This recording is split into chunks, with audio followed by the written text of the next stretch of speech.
It's time to begin planning and designing our 2024 weddings, and I am so excited to once again be bringing you the Trend Report. Hello, my friends, and welcome back. My name is Andrea Eppolito. I am a luxury wedding planner and event designer based here in Las Vegas, Nevada. Now, I have been celebrating life luxury and above all else love for well over a decade with Wedding MBA. I have been thrilled and honored to be your trending expert, and this November I will once again be teaching you 2 classes in person on wedding trends. Now, if you have not yet registered to join us live, please go ahead and get your tickets. You can use my name. It's simply Andrea. You'll get a discount. It's a great, long, kind of, all-encompassing few days that's going to give you inspiration, education, the opportunity to network. I would love to see you out here. I'd love to have an opportunity to meet you. But whether you are joining us live or if you're just simply educating online, I don't think you should have to wait to November to get just a hint, just a sneak peek at some of the trends that are going to be coming your way in 2024. And so today I'm going to quickly walk you through not all of them, but some of what you can expect to see here in Las Vegas this November. The first trend that we have, I'm calling it the SOFIA RICHIE effect. SOFIA RICHIE got married over in Europe with this beautiful, classical, amazing look. She was bridal perfection. Everything from the slicked back hair, the really clean skin, the lip balm, and the brushed up eyebrows. Everything about her was classic, timeless, a little bit even modest in terms of being traditional. But what I loved about it is that she didn't look like she was trying too hard. She didn't look like she was trying to be someone she wasn't. She looked like a woman who was completely happy and confident in who she was at this time of her life. And she just looked so lovely. This is a styling that is guaranteed to make sure that your bride loves her pictures, loves her video, and loves her look for many years to come.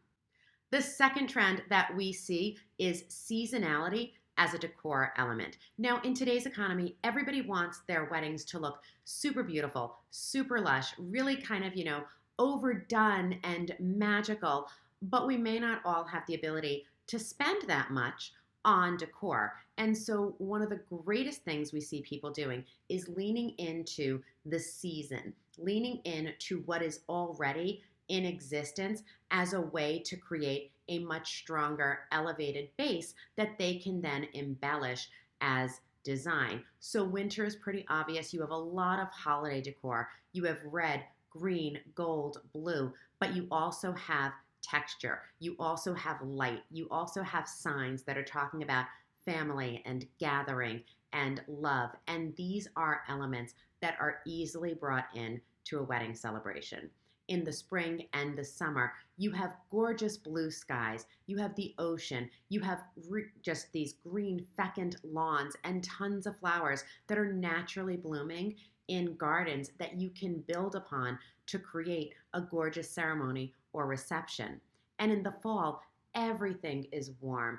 Everything is about the leaves changing and the trees and the outdoor elements and that kind of crisp chill that makes you want to go by a warm fire. And so if you are looking for a way to design within a budget, but that feels not just beautiful, but very appropriate and makes it look as if you spent a little bit more than you did, really lean in to Mother Nature and use the season as your main decor element.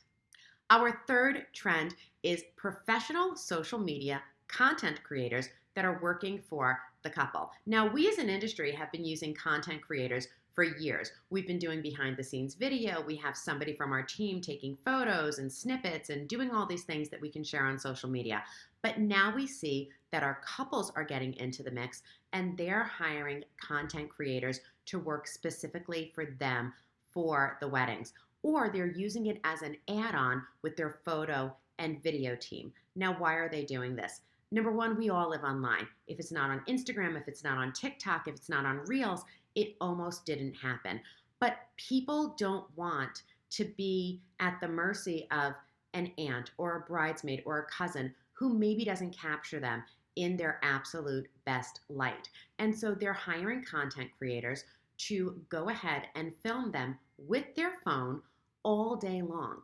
And then during the reception, these people are cutting and editing these great 30, 45-second, 1 minute long kind of small capture videos that tell a great story, and the couple has it in their email, if not at the end of the reception, then first thing the next morning. I love this, and I really want to lean into it for a couple of reasons. Number one, it tells a better story. Number two, your couples, your clients, your work is going to look so fantastic. Number three, if you're tagged as a partner, it gives you and your couple that immediate sense of gratification where you can push the work out super quickly. And number four, I think it kind of holds everybody for a second, because as soon as people get married, they say, where are my photos? When am I getting my photos? A full collection of photo and video can take anywhere from 3 to 6 months to come back from your lead team. But having content creators give them something so quickly gives them that shot of dopamine, and it gives them something to really celebrate and share while they wait for the full photo and the full video gallery to come back into them. Yet another beautiful trend that we see are colored and patterned gowns. So you have a bride that wants very traditional, classical, beautiful styling from the neck up, but she wants to stand out. She doesn't want to be lost in a sea of other beautiful girls in white dresses online. This is where people are starting to look into color and almost evening wear. Inez DeSanto, one of my favorites, did beautiful, gorgeous black wedding gowns. This is for a bride who really wants to make a statement, who really wants to stand out, who isn't afraid of making a very daring choice. But we also see dresses that are a little bit softer. We see dresses that are kind of coming up in pale blue, in blush, and in this gorgeous lavender, especially when you have floral on it, because the pattern really catches the eye. In the room, in the ceremony, it looks so beautiful. And for people who want to be noticed, colored wedding dresses, things with patterns, this is a great way to set their wedding and their styling apart from all the other couples that are going to be getting married in 2024. Our next trend is dynamic lighting. Now, when I say dynamic lighting, when a room is lit perfectly, you notice all the elements of the room the way the designer wanted you to experience them. When a room is lit poorly, you have dark pockets, you have hot spaces, and it really compromises the ability of your photo and video team to get great pictures.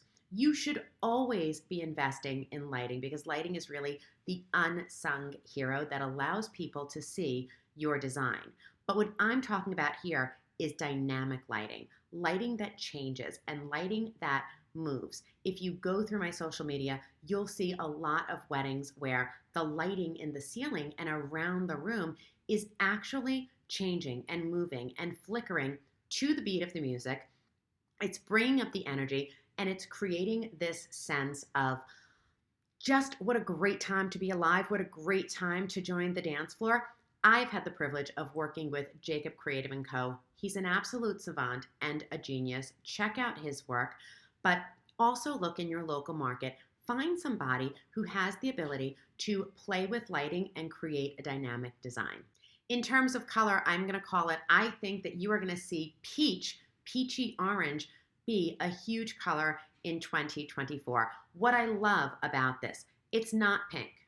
So it doesn't have that kind of expected, sweet, overly saccharine feeling of pink. It's not burnt orange, and so it doesn't feel like it only belongs in the fall.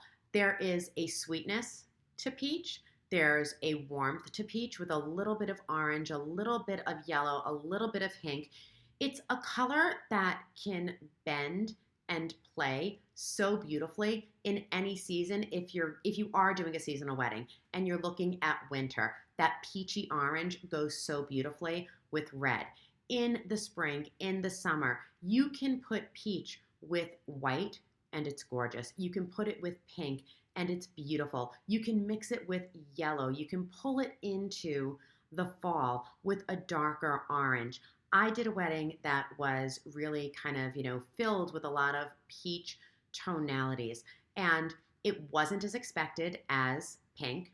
It created this gorgeous warmth. And one of the things that I love about peach, and one of the reasons I think you guys are going to want to use it a lot, is it almost has that coloration of candlelight. And so when you create an entire environment and it's all that peachy orange color, anyone you put in the space is going to look good because it's going to have that kind of really beautiful, warm peach undertone that's going to be reflected back in their face, in the tables, in all of the pieces.